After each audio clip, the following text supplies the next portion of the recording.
Hello Aries राशि वालों, welcome to my channel tarot with Bhairavi. अगर आपकी सन मून साइन या राइजिंग साइन मेष यानी कि एरीज है तो ये रीडिंग आपके लिए है। आज की रीडिंग का टॉपिक रहेगा 24 से 31 मई के बीच आपकी लव लाइफ कैसी रहने वाली है, क्या एनर्जीज रहेगी आपकी, क्या एनर्जीज रहेगी आपके पार्टनर की, क्या टर्निंग पॉइंट्स आएंगे आपकी लव लाइफ में। मेष राशि, इस हफ्ते प्यार सिर्फ महसूस नहीं होगा बल्कि प्यार आपको बदल भी देगा। 24 मई से 31 मई के बीच ब्रह्मांड में जो 5 बड़े ग्रह गोचर हो रहे हैं वो आपके दिल, आपके रिश्तों और आपके पार्टनर की सोच तक को हिला देने वाले हैं। अगर आपकी मेष राशि सन मून साइन या राइजिंग साइन है तो ये रीडिंग आपके लिए ही है, एंड तक ज़रूर देखना। ये एक प्रिडिक्शन नहीं, एक इमोशनल मिरर भी है।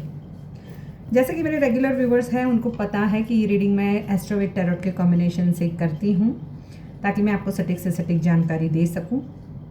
इस रीडिंग में हम देखेंगे कि singles, married, unmarried, no contact, in contact, less contact, on off situation, third party, extra marital, सभी के लिए सेपरेट रीडिंग होगी। आपके पार्टनर के नेम, इनिशियल्स और राशियाँ भी बताऊंगी, क्या एनर्जीज होगी, क्या फील करेंगे, क्या थर्ड पार्टी एक्सपोज होगी, क्या थर्ड पार्टी रिमूव होगी। जैसे जैसे सवालों के जवाब आपको इस लव राशिफल, लव हॉरोस्कोप या लव रीडिंग कह लो, उसमें आपको मिलने वाले हैं। मैं आपके अगर वो राशियों के पार्टनर है तो वो इवेंट होकर ही रहेगा। वो 3 राशियों के नाम भी बताऊंगी और रेमेडीज़ भी दूंगी, तो एंड तक ज़रूर देखें। और आपको रीडिंग मेरी पसंद आती है तो लाइक, शेयर, सब्सक्राइब, हाइप का बटन ज़रूर दबाएं। वैसे भी मेरी रीडिंग्स को ढेर सारा प्यार बहुत सारे लोग और मेरे रेगुलर व्यूवर्स दे रहे हैं, दिल से धन्यवाद मेरे सभी रेगुलर जो व्यूवर्स हैं उनका। तो स्टार्ट करते हैं एरीज राशि के मेरे जो भी व्यूवर्स हैं उनकी लव लाइफ में आने वाला हफ्ता 24 से 31 मई क्या लेकर आ रहा है। और मैं वीकली लव राशि फल रखती हूँ, जो भी नए आए हैं नोटिफिकेशन मिले उसके लिए बेल आइकन दबा दे ताकि जो एनर्जी इस रीडिंग की अपडेट्स है आपके पार्टनर की, आपकी वो मिलती रहे। यूनिवर्स प्लीज़ गाइड एरीज राशि वाले मेरे जो भी व्यूवर्स हैं उनकी लव लाइफ में 24 से 31 मई। ओ माय गॉड, पहला ही कार्ड एस ऑफ कप्स का आ गया, यानी कि अनकंडीशनल लव आपके पार्टनर की तरफ से आपको मिल रहा है। कोई कार्मिक साइकिल, कोई कार्मिक पैटर्न ख़त्म हो रही है। अगर फिजिकल डिस्टेंस या इमोशनल डिस्टेंस था तो फिर से न्यू बिगिनिंग आपकी लव लाइफ में होती दिखाई दे रही है। बट अगर जहाँ पर नया रिश्ता था तो वहाँ पर छोटी छोटी बातों पर लड़ाई झगड़े हो सकते हैं। फैमिली में कुछ विश फुलफिलमेंट वाली एनर्जीज आप फील करोगे, जैसे कोई गुड न्यूज़ मिल रही है कंसीव करने को लेकर, या कुछ कंसीव हो रहा है, या फैमिली प्लानिंग, फैमिली आगे बढ़ रही है। यहाँ पर किसी किसी की लव लाइफ में देखो, ये जनरल कलेक्टिव रीडिंग है, ज़रूरी नहीं सबसे रेजोनेट हो, बट जितना रेजोनेट, पूरा रेजोनेट ना हो ऐसा तो नहीं होगा, बट मेरी रीडिंग एटलीस्ट 70-80% लोगों से तो मैच होती ही है। देखो, यहाँ पर आपके पार्टनर जो है ना वो कुछ माइंड गेम्स अगर खेल रहे थे, कैसे भी करके आपको जीतना या हराना, कि नहीं मैं सही वाली एनर्जीज़, वहाँ पर कुछ चीज़ें बैलेंस होती हुई दिखाई दे रही है यूनिवर्स के इंटरफेरेंस से। फिजिकल मेंटल डिस्टेंस जो था वो कहीं ख़त्म हो रहा है। देखो, इस पूरे सप्ताह आपके अंदर 2 एनर्जी साथ चलने वाली है। एक तरफ मैं अब और हर्ट नहीं होना चाहती हूँ या चाहता हूँ, और दूसरी तरफ काश वो एक बार वापस आ जाए, यानी दिल वर्सेस दिमाग की ये लड़ाई जो है वो चलती हुई मुझे दिखाई दे रही है। और यही इनर कॉन्फ्लिक्ट आपकी लव लाइफ को इंटेंस भी बनाएगी। इस हफ्ते मैंने जैसे कि बोला कि सूर्य जो है कम्युनिकेशन और ईगो को एक्टिवेट कर रहा है। चंद्रमा है इमोशंस को अनस्टेबल करता हुआ दिखाई दे रहा है। शुक्र पुराने प्यार को फिर से याद दिलाएगा, या वापस काश कि वो एक बार वापस आ जाए तो मैं सब कुछ भूल के माफ़ कर दूंगी, ऐसी वाली एनर्जीज। मंगल जो है वो पॉजिटिवनेस और इम्पल्सिव एक्शंस भी बढ़ाएगा। कोई एकदम इम्पल्सिव होकर या तो लड़ाई झगड़े कर सकते हैं, या फिर इम्पल्सिव होकर कॉल या मैसेज नो कॉन्टेक्ट में करने की चांसेस ज़्यादा है। राहु केतु है वो यहाँ पर कार्मिक कनेक्शंस को ट्रिगर करेंगे। इसलिए इस हफ्ते बहुत सारे एरीज व्यूअर्स महसूस करेंगे कि मैं मूव ऑन कर चुका था, फिर अचानक ये फीलिंग क्यों लौट आई।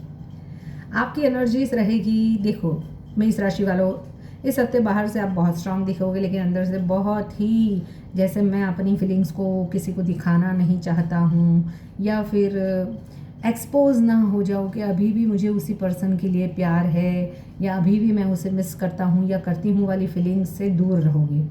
आप बार बार पार्टनर को ऑनलाइन एक्टिविटी को देख सकते हो, पुराने चैट्स पढ़ सकते हो, या अचानक लेट नाइट इमोशनल भी हो सकते हो अपने पार्टनर को लेकर। कई व्यूवर्स ऐसा लगेंगे कि मैंने बहुत कुछ सहा लेकिन क्लोजर कभी मिला ही नहीं।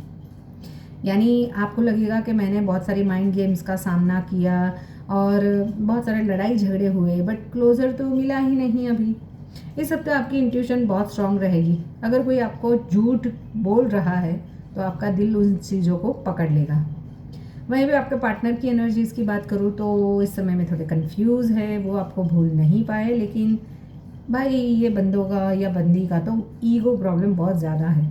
उनके माइंड में लगातार कंपैरिजन चल रही है, क्या मुझे वापस जाना चाहिए, क्या फिर वही पेन होगा। तो उन एक्चुअल में सहा आपने होगा, बट उस पर्सन को ऐसा लगता है कि यार मैं वापस जाऊंगा फिर से लड़ाई झगड़े होंगे, फिर से वही कॉन्फ्लिक्ट्स, फिर से वही रोना धोना, तो मुझे वापस जाना चाहिए या नहीं जाना चाहिए, ऐसा आपके पार्टनर सोचेंगे। अगर थर्ड पार्टी सिचुएशन है तो पार्टनर इमोशनली वहाँ फुल्ली सेटिस्फाइड नहीं है। अगर उनकी फैमिली के साथ में भी वो रह रहे हैं तो वहाँ पर भी उन्हें डिससेटिस्फेक्शन है, बट एक जिम्मेवारी, एक फैमिली प्रेशर की वजह से वो वहाँ पर रुके हुए हैं। वो बाहर से खुश तो दिख सकते हैं, लेकिन अंदर आपको लेकर काफ़ी एम्प्टीनेस फील करेंगे। नो कॉन्टैक्ट वालों की बात करूँ तो बहुत स्ट्रॉन्ग चांसेस है, ख़ास तौर पर 26 से 29 मई के बीच में अचानक मैसेज आपके पार्टनर का आ सकता है, या फिर कुछ फेक एक्सक्यूजेस से कांटेक्ट, यानी अरे यार मुझे ये काम था, या उस टाइम पे ऐसा कुछ बोला था, ऐसे वाली एनर्जीज मुझे दिखाई दे रही है। कुछ स्टोरी, आपने अगर कोई स्टोरी लगाई है इंस्टा पे या एफबी पे तो उसको देखकर कुछ रिएक्शन देना, या फिर late night hi how are you, ऐसे वाले मैसेजेस भी आ सकते हैं। ब्लॉक पर्सन अनब्लॉक होना, आने वाले हफ्ते में काफ़ी ब्लॉक पर्सन अनब्लॉक्ड हो जाएंगे। इन एनर्जीज के चांसेस बहुत हाई है, लेकिन ध्यान रहे हर कांटेक्ट रिकंसिलेशन नहीं होगा। कुछ लोग सिर्फ आपकी एनर्जी चेक करने ही लौटेंगे कि क्या आप उनके बिना खुश हो। लेस कॉन्टेक्ट या ऑन ऑफ सिचुएशंस की बात करो तो जो लोग ऑन ऑफ कनेक्शन में हैं उनके बीच इस हफ्ते इंटेंस इमोशनल पुल आएगा। एक दिन बहुत प्यार, दूसरे दिन बिल्कुल ही साइलेंस, क्योंकि दोनों तरफ फीलिंग्स है, लेकिन ट्रस्ट इश्यूज भी बहुत स्ट्रांग है। यहाँ कनेक्शन ख़त्म नहीं हुआ है, बस हील नहीं हुआ है। यानी एक दूसरे के साथ बैठकर अगर आप बातचीत करके सॉर्ट आउट कर लो तो सब चीज़ें सॉर्ट आउट हो सकती है। थर्ड पार्टी या एक्स्ट्रा मैरिटल के लिए मैं बात करूँ तो हैवी कार्मिक एनर्जीज मुझे दिखाई दे रही है। पार्टनर की लाइफ में थर्ड पर्सन है तो सीक्रेट्स धीरे धीरे बाहर आने लगेंगे। बहुत से मेरे जो व्यूवर्स हैं एरीज राशि के, उनको अचानक कुछ सच्चाई पता चल सकती है, और कई पार्टनर्स तो गिल्ट फील करेंगे भी। लेकिन कार्ड्स जैसी एनर्जी मुझे यह भी कहती है कि जिस रिश्ते की नींव कन्फ्यूज़न पर हो वो ज़्यादा देर स्टेबल नहीं रहता। पार्टनर के आपके नेम इनिशियल्स हो सकते हैं ESRMKPN, तो एनर्जी सबसे ज़्यादा ट्रिगर होगी अगर इस रिश्ते में हो आप तो। और राशियाँ हैं सिंह, वृश्चिक, कुंभ, वृषभ या कर्क, यानी कि लियो, स्कॉर्पियो, एक्वेरियस, टॉरस या कैंसर। तो कार्मिक पुल बहुत इंटेंस रहेगा। अगर आपके पार्टनर की राशि वृश्चिक है तो ये रिश्ता ऑब्सेशन लेवल कनेक्शन दे सकता है, या तो पूरी तरह मिलोगे या फिर पूरी तरह टूटोगे, बीच का रास्ता मुश्किल है। अब कर्क राशि का अगर आपका पार्टनर है तो इमोशनल कन्फेशन आ सकता है, कुछ रोना धोना, रोने धोने के साथ में कन्वर्जेशन करना, मैं तो तेरे बिना मेरा नहीं रह सकता, मैं बाबू बनाना ढीकना पटा फैमिली इन्वॉल्वमेंट की वजह से मैंने तुझसे डिस्टेंस लिया, फलाना ढीकना, और कम बैक एनर्जी बहुत स्ट्रॉन्ग है। कुंभ राशि वालों की बात करूँ तो सडन कॉन्टैक्ट, शॉकिंग कुछ ऐसी चीज़ें भी बाहर आ सकती है, और अनएक्सपेक्टेड आपके पार्टनर आपके सामने आके खड़े हो जाए, या सोशल मीडिया पर आपको ब्लॉक से अनब्लॉक कर दे, उसके पूरे चांसेस है। देखो, इस हफ्ते का बड़ा ट्विस्ट है कि जिस इंसान ने आपको इग्नोर किया वही इंसान इस हफ्ते सीक्रेटली आपको अटेंशन चाहेगा। और कई एरीज व्यूअर्स रियलाइजेशन होगा आपको कि मैं जिस प्यार के पीछे भाग रहा था शायद वो मुझे डिजर्व ही नहीं करता था, यानी कमिटमेंट या क्लोजर। देखो, यहाँ पर लव हीलिंग रेमेडीज में बताऊँ तो गुलाब की खुशबू वाला दीपक जलाए या फिर अगरबत्ती। ओम शुक्राय नमः का 108 बार जाप करे। अपने दिल की बात यूनिवर्स से कहे, किसी और से नहीं। नो कॉन्टेक्ट टू कॉन्टेक्ट में आने के लिए रेमेडीज़ हैं। हनुमान जी को सिंदूर चढ़ाए। ओम क्राम क्रीम क्रोम सम भोमाय नमः का 27 बार जाप करें। देखो, इमोशनल अगर आप इम्बैलेंस हो चुके हो तो सोने से पहले चांद को देखकर पानी पिए। पुराने चैट्स और स्टॉकिंग को अवॉइड करें। देखो, यूनिवर्स का चैनल मैसेज मुझे यहाँ पर जो मिल रहा है वो है, मैं हर लौट कर आने वाला इंसान सोलमेट नहीं होता। एरीज राशि वालों, कुछ लोग सिर्फ यहाँ सिखाने आते हैं कि आपका दिल कितना कीमती है, और इस हफ्ते आपका दिल एक बहुत बड़ा सच्चाई एक्सेप्ट करने वाला है। अगर आपकी रीडिंग थोड़ी सी भी रेजोनेट हुई है आपसे तो लाइक शेयर सब्सक्राइब हाइप का बटन ज़रूर दबाएं और कमेंट बॉक्स में कमेंट्स ज़रूर करें। मिलते हैं नेक्स्ट रीडिंग में। Till then bye bye.